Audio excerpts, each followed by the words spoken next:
Have you ever woken up in the middle of the night for no reason at all? No noise, no dream, no alarm. Your eyes open instantly, your heart already racing, like your body knew something before your mind did. Now imagine this doesn't happen once or twice. Imagine an entire town where every single person wakes up at exactly 3 a.m. every night, no exceptions. No one remembers dreaming, no one knows why they're awake, and no one is willing to look outside when it happens. This is the story of Hollow Creek, a place you can find on a map, drive through in minutes, and forget just as quickly, unless you spend the night. Because in Hollow Creek, no one sleeps past 3 a.m. I arrived on a Tuesday evening. The town looked ordinary enough. One gas station, a diner with a flickering neon sign, houses lined up neatly, like they were trying too hard to look normal. Inside the diner, the air smelled like burnt coffee and old grease. The waitress poured my cup without asking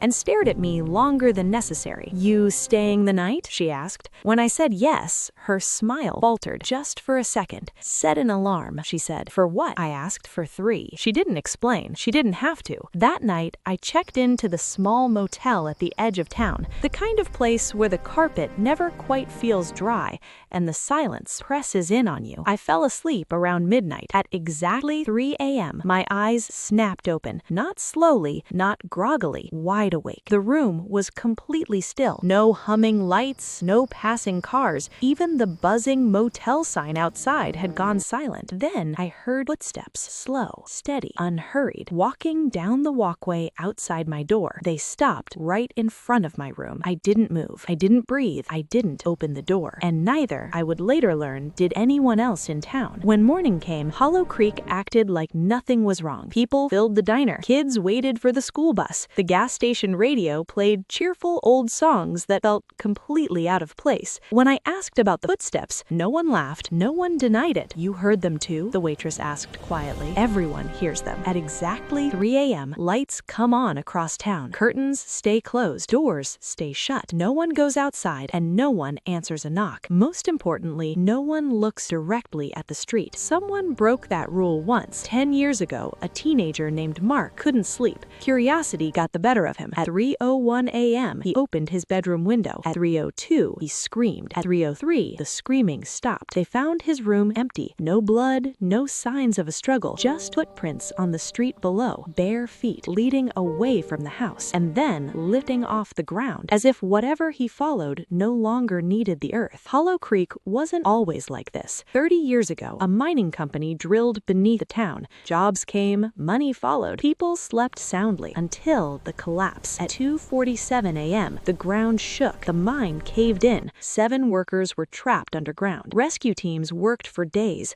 but the tunnels were unstable. By dawn, the mine was sealed. That night, at exactly 3 a.m., someone heard knocking, not on doors, from beneath the ground. Every night after that, the knocking returned, scraping, voices calling out names, voices begging to be let out. At first, people went outside to listen. Then the voices changed. They started sounding wrong, stretched, hollow, familiar in a way that made your stomach turn. On the 7th night, the knocking stopped. That was the first night everyone woke up at 3 a.m. and something else began walking the streets. Over the years, patterns formed. Whatever moves through Hollow Creek at 3 a.m. isn't random. It stops at certain houses longer than others. It lingers. It listens. Sometimes it speaks. A woman named Clara told me she hears her husband's voice outside her door. He died 5 years ago. It asks to be let in, tells her it's cold, tells her it's lonely. She never answers, because the night her neighbor did, the front door was found wide open. The house was empty, but the bed was still warm. By my 3rd night, I knew the rules. Stay inside, keep the curtains closed, don't answer, don't look. At 2:59 a.m., my phone buzzed. No signal, no notification history, just one word on the screen: look. The footsteps came closer than before, slower, heavier. They stopped beneath my window. I don't know why I did it. Curiosity, maybe, or the quiet pressure of the town itself, like it needed someone new to understand. I pulled the curtain back. The street was full. Not people, shapes, tall, twisted silhouettes, standing perfectly still, facing every house at once. And at the center was something shaped like a man, but empty inside, like a shadow wearing skin. It lifted its head and smiled when it saw me. At that exact exact moment every other house on the street went dark. I woke up at sunrise in my car, parked miles outside of Hollow Creek. No memory of leaving, no signal on my phone, just one message saved in my draft folder. They don't let you stay once you know. Hollow Creek still exists, people still live there, and every night at 3 a.m. they wake up together, listening, waiting, surviving. Maybe the real horror isn't what walks the streets. Maybe it's what happens when an entire town decides that sleep is something they can no longer afford. So tonight, if you wake up suddenly and don't know why, check the time. And if it's 3 a.m., don't look outside. If you want more stories that keep you awake long after the video ends, make sure to like, subscribe, and join the channel. And when you're ready, watch the next story waiting for you, because some towns never let you leave.